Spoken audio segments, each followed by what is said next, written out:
Fala pessoal, começando por aqui mais uma edição do CarneCast. Lembrando que o CarneCast é o primeiro podcast do Brasil a falar de carnes e produtos carnes. E eu, mais uma vez, estou aqui com ele, amigo, host, Carlos Guerra. Tudo bem, Carlos? Tudo jóia, boa noite, bom dia, boa tarde, boa madrugada. Não sei se você está ouvindo ou se você está nos vendo, mas é sempre um prazer estar aqui e falar para vocês de um assunto legal. A gente vai ter que trazer alguns convidados para os próximos episódios, que a galera já tá ficando um pouquinho...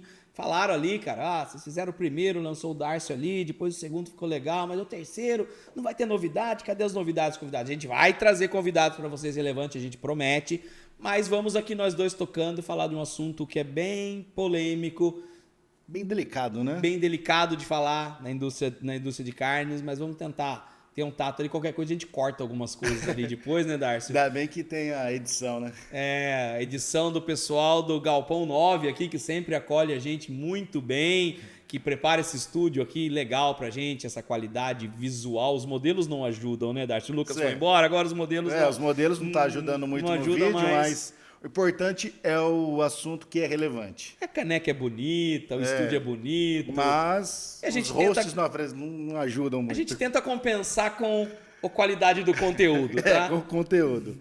Bom, falando em conteúdo, o assunto não é nada, é um pouco delicado, na verdade. Vamos falar sobre fraude, Carlos. O que você tem para me dizer? Cara, sabe que esse é um tema que, desde o primeiro lá, quando a gente começou a lançar o CarneCast, a galera pergunta, fala, né, sugestão, é um dos primeiros. Cara, vocês têm que falar o que tem de errado na indústria, tudo tem que falar o que... São duas coisas. A gente tem que gravar um outro também, mas aí depois a gente reestrutura. Um é para falar de alguns mitos, que tem alguns caras em rede social aí que vão falar absurdos da indústria da carne. Sim. A gente vai fazer um desse. Você que pediu aí, a gente vai fazer um desse. E o outro é para falar de fraudes. Cara, a indústria da carne, ela é muito combatida.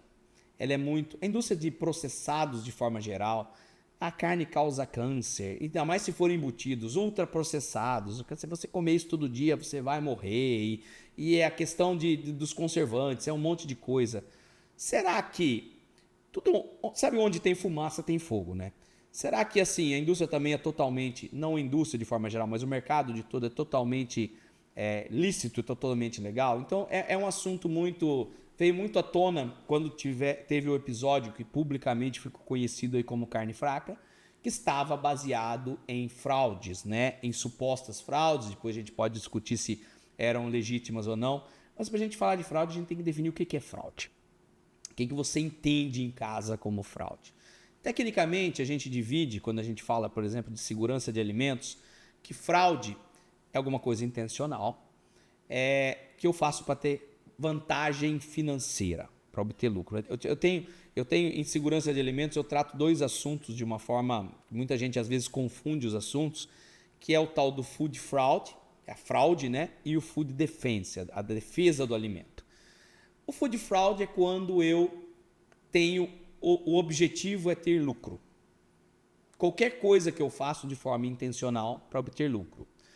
O food defense não é tema do nosso episódio de hoje, mas ele é quando eu tenho alguma coisa para chamar a atenção.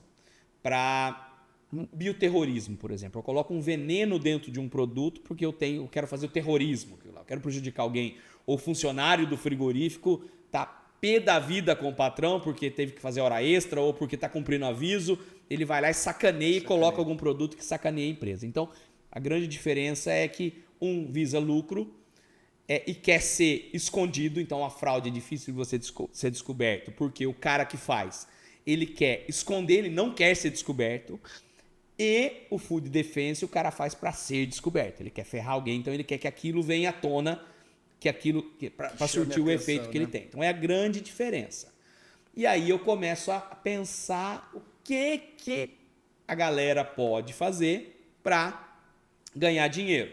Você trabalha no frigorífico há muito tempo, você nunca viu fazer isso, mas você já ouviu falar do mercado de várias coisas que se fala. Então, vamos tentar debater sobre alguns temas desse aí. O que você já viu falar que acontece? Bom, já vi falar muito, inclusive já vi reportagens na TV, que foi uma das mais famosas na época, as injeções de frango, por exemplo. Aí no rótulo vinha ali determinado frango temperado, tinha ali um X de porcentagem de água, mas na verdade tinha quase que o dobro. A gente falou de injeção de frango no no primeiro episódio, dessa terceira temporada. Eu comecei a trabalhar no mercado quando tinha-se essa cultura. Realmente, se você tinha uma legislação, para você falar de fraude, você tem que ter um conhecimento muito grande da legislação. Não para falar, mas para você saber se você está fraudando ou não, você tem que saber o que é permitido. Sim. O que é lícito para você fazer ou não fazer o ilícito. E você tinha uma legislação para frango temperado que era de máximo de 20% de adição de salmoura. E essa adição de salmoura ela precisava vir para você agregar nutricionalmente o produto, agregar valor nutricional. Como, por exemplo, adicionar proteínas vegetais a um produto que tem proteínas animais, então você agrega outros aminoácidos ali, ou em proporções diferentes, mesmo os aminoácidos que a carne já tenha, então você aumenta nutricionalmente. Isso era a justificativa que se utilizava na época. O mercado foi passando e a primeira coisa que aconteceu foi que a proteína vegetal foi sumida. Galera que trabalha no mercado aí até hoje acha que quando você tem um produto que você vai injetar, aquele mix que você dissolve na salmoura, a galera chama de proteína. E às vezes não tem nada de proteína naquilo lá. De onde vem? Vem disso aí. Vem porque na época da injeção de frango, você utilizava produtos que eram a base proteica, que tinha proteína, você injetava proteína. Uma salmoura com alto teor de proteínas. E as proteínas foram caindo. Por quê? A questão econômica começou a falar mais alto. Proteína é cara em qualquer lugar do mundo. E aí os teores de proteína foram caindo até sumir dos produtos. Outra coisa, o produto era para ser temperado. E quem viveu naquela época sabe muito bem que se você comprasse um frango temperado, você tinha que temperar novamente, porque não tinha tempero suficiente para você ter um produto saboroso em casa. Tudo isso que a gente está falando deixa de cumprir os requisitos da legislação. Sem falar dos teores de injeção, que na época ultrapassavam algumas vezes ou em muitas vezes o limite da legislação. E aí o Ministério da Agricultura acabou com isso e acabou com o frango temperado. Durante um tempo ficou proibido fazer frango temperado, injeção, frigoríficos tiveram injetoras lacradas. Foi uma época que falou que se você quiser comprar injetora para fazer outro produto, como bacon, por exemplo, você pode fazer. Porque tá barata a injetora, porque os frigoríficos tinham 7, 8, 9, 10, 15, 20 injetoras, não tinham mais funcionalidade para aquilo lá. E parou. E depois, hoje o processo de injeção ele é permitido. E é uma coisa que, na minha visão, até muito mais inteligente do ponto de vista de regulamentação, que cara, você pode colocar salmoura, desde que você coloque no rótulo exatamente a quantidade que você está colocando. Que você declara exatamente o que você coloca, né? Se você quiser colocar 50% de salmoura numa carcaça de frango, desde que você coloque no rótulo e informe o fornecedor, você pode colocar. Então, não tem mais limite. Então, antigamente você tinha limitação, então você tinha essa possibilidade de ultrapassar a limitação e ser considerado fraude. Mesmo que isso seja de forma... O processo produtivo ali injetou demais ali, uma desatenção dali, mas teve o ganho financeiro, então isso é considerado fraude. Mas hoje, no processo de injeção, a não ser que você declare uma quantidade de salmoura no rótulo e coloque uma outra quantidade de salmoura maior. E aí você está fraudando o produto, sim. Sim, e aproveitando esse gancho, e falou de rótulo e tal, geralmente o que acontece bastante, isso é uma fraude, o pessoal, calabresas, linguiças tipo calabresa, o cara faz uma linguiça tipo calabresa, mas o rótulo dele está ali como uma calabresa. Então, novamente a gente vem na questão de nomenclatura de produtos. Falou de calabresa, você está querendo responder de presunto, né, Darcy? Que também acontece no presunto, mas é a mesma coisa. Você tem que saber o que é permitido. Então você tem a linguiça calabresa, que só pode utilizar carne. Você tem uma linguiça tipo calabresa, que ela te dá uma brecha para você utilizar algumas coisas, por exemplo, como 20% no limite máximo de CMS, proteína não carne, por exemplo, proteína de soja. E aí, se você está fazendo uma formulação que é uma linguiça tipo calabresa, de acordo com a legislação, por exemplo, colocando CMS no produto, e aí chamando isso de linguiça calabresa, você está cometendo uma fraude.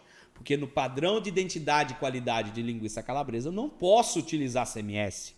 Isso configura um ganho financeiro? Sim, o CMS é mais barato do que a carne que eu preciso colocar na linguiça calabresa. Então, eu estou deixando de informar que o meu produto tem uma qualidade inferior, é um produto mais econômico do que um produto que deveria ser mais nobre. Então, isso é considerado fraude. E se eu pego a tipo calabresa e faço, por exemplo, com mais de 20% de CMS, que é o limite da legislação, é uma fraude. Se eu utilizo amido, por exemplo, eu não posso utilizar amido em linguiças, nem se ela for calabresa, nem se ela for frescal, e utilizo amido na minha formulação de linguiça. Não é linguiça, eu estou fraudando o meu produto. Se eu utilizo acima do limite da proteína não cárnea, que é de 2,5%, eu coloco 3, 4, 5% de proteína não cárnea, estou cometendo uma fraude. Mas se eu quero fazer um produto mais barato, aí eu vou caindo ainda mais. Aí eu caio numa classe de produto que não tem regulamentação, que o pessoal vê muito aí, que são embutidos cozidos, por exemplo. E aí não tem regulamentação, eu preciso fazer minha fórmula, mandar para o órgão regulamentador aprovar. Se ele aprovar, eu posso fazer em cima daquela fórmula. Mesmo assim, se eu não seguir aquela fórmula que eu registrei, eu falei que eu vou colocar 5% de amido nesse produto, nesse embutido cozido, e eu coloco 7%, por exemplo, é considerado uma fraude. Então, eu preciso saber quais são os limites, Darcio. Qualquer aditivo, qualquer ingrediente que eu utilize não esteja contemplado dentro da legislação ou eu não utilize dentro dos limites da legislação, eu estou fraudando o meu produto. E isso é um crime. Fraude está ligado muito, então, à questão financeira. Isso é fato. É sempre assim. Então, quer dizer que quando o pessoal, na linguiça frescal, utiliza o CMS, é uma fraude também. É uma fraude, não só por estar ligado à questão financeira, mas porque o CMS ele não pode ser utilizado em produtos que não são cozidos dentro do estabelecimento. Então, o uso de CMS em qualquer produto frescal não é permitido. E aí é uma questão até que vai um pouquinho além da questão econômica. Por exemplo, se eu pensar... todos estão errados, tá? Mas se eu pensar, por exemplo, em colocar... Se o cara coloca amido numa linguiça, ele está fraudando, porque o regulamento técnico da linguiça não permite eu colocar amido, mas eu não estou causando nenhum risco à saúde do consumidor, porque o amido não faz mal a ninguém. Agora, por que o CMS não pode ser utilizado em produtos frescais? Porque ele tem uma condição microbiológica que é pior, por conta do processo que ele é produzido, por conta de tudo que acontece ali com o CMS, microbiologicamente ele é pior. Por isso que a legislação só permite você utilizar em produtos que são cozidos dentro do frigorífico, porque dentro do frigorífico eu garanto o cozimento numa temperatura que elimina os micro-organismos patogênicos que fazem mal à saúde. Dentro da casa do consumidor, o cara às vezes faz um hambúrguer mal passado, ele não atinge a temperatura ideal, faz o churrasco lá rapidinho, ele não controla, ele não mede o termômetro e fala, deu 72 graus, agora está seguro para todo mundo do meu churrasco comer a linguiça. Então, ele não tem essa garantia. Então, por isso que eu tenho que cozinhar dentro da minha indústria. Pelo processo, né? E por essa questão microbiológica, eu não posso utilizar, e a legislação não permite, CMS em produtos frescos, em produtos que não são cozidos. Então, se eu utilizo, eu estou causando uma fraude do ponto de vista econômico, porque o CMS é uma matéria-prima barata, uma matéria-prima mais econômica do que a carne, e estou causando um risco à saúde do consumidor, além da fraude. Eu estou causando um risco de segurança de alimentos ali no produto. Então, é uma fraude até mais que causa um impacto maior no risco que ele está causando ao consumidor do que outras fraudes que são, por exemplo, usar... todas estão erradas, mas usar um ingrediente permitido fora de limite, por exemplo. Por isso, meu amigo, você, minha amiga que está aí, preste bem atenção quando você vai no supermercado, você vai no açougue aí do seu bairro. Se os produtos embutidos que você está levando para sua casa têm o selo de inspeção, né, Carlos?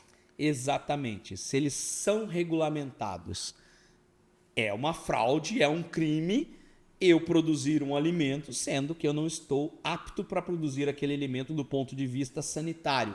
E quem me dá isso são os órgãos fiscalizadores, regulamentadores. Então, se eu pegar de cima para baixo, eu tenho o CIF, que é o Serviço de Inspeção Federal, que é do Ministério da Agricultura, que fiscaliza os frigoríficos a âmbito nacional.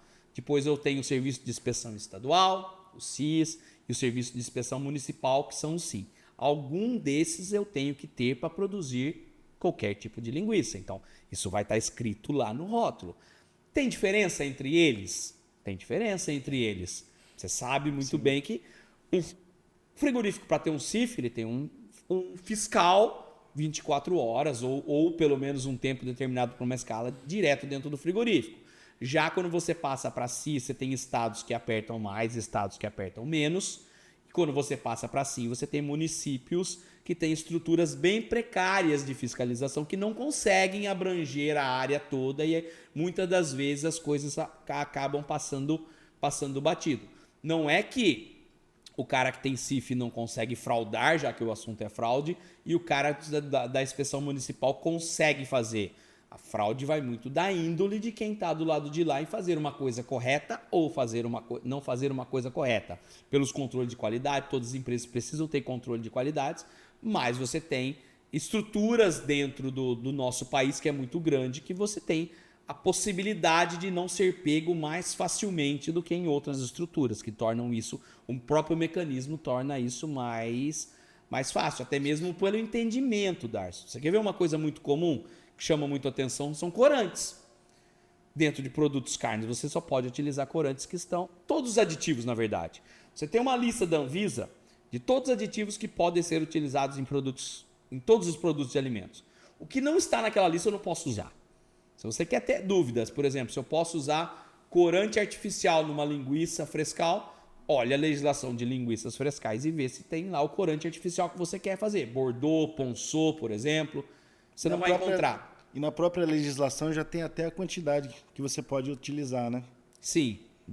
Do ingrediente que é permitido, sim. O ingrediente que não está ali, você não pode utilizar nada. Simplesmente porque ele não está na legislação. Não quer dizer se ele faz mal, se ele vai ser bom para o produto, se ele vai melhorar ou não, vai fazer mal para o consumidor. Ele não está na legislação, então eu não posso utilizar. Se eu utilizo, é fraude.